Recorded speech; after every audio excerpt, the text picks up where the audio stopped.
اعظم شہباز شریف نے رات کو خطاب کیا. ان کا کہنا تھا کہ پورا خطہ شدید جنگی صورتحال کی لپیٹ میں ہے. مشرق وسطیٰ کی جو صورتحال ہے وہ تشویشناک ہے.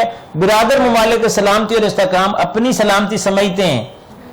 اب یہاں پہ میں اگر کہیں اور اندر اس میں جاؤں گا تو بڑی تکلیف ہو جائے گی، کچھ فورم ہمارے پریشان ہو جائیں گے. ہم برادر ممالک کی بات کر رہے ہیں تو یہ جو جنگ ہے یہ برادر ممالک نے تو شروع نہیں کی. یہ جنہوں نے کیے ان کو تو ایک لفظ نہیں بولا انہوں نے پورے خطاب کے اندر. دیکھیے، برادر ممالک کے اندر کیا اتنا افیکٹ ابھی تک آیا ہے جتنا ہمارے ملک میں آ گیا؟ بس اس کا جواب دے دیجیے. برادر ممالک میں تو کوئی افیکٹ نہیں ہے. یو اے ای تو قیمت نہیں بڑھائی پیٹرول کی، سعودی عرب نے بھی نہیں بڑھائی. حالانکہ ان کے یہاں تو چلو پیٹرول ہوتا ہے تو ہم کہہ دیتے ہیں کہ جو وہاں پیٹرول ہے اس لیے انہوں نے قیمتیں نہیں بڑھائی. لیکن ان کے یہاں کھانے پینے کی چیزیں تو باہر سے ہی آتی ہیں نا.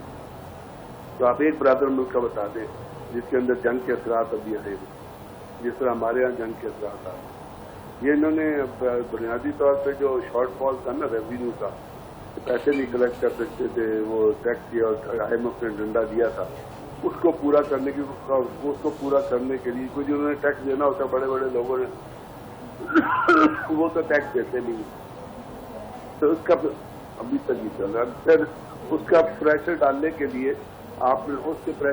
لیے آپ نے پیٹرول کی قیمتیں بڑھا دی، کیونکہ پاکستان میں بول نہیں سکتا نا. کوئی جو حالات ہیں اس میں بیچارے لوگ جو ہیں کہ بول نہیں سکتا، تو جتنا مرضی مارنا مار لو، کیا ہو سکتا ہے.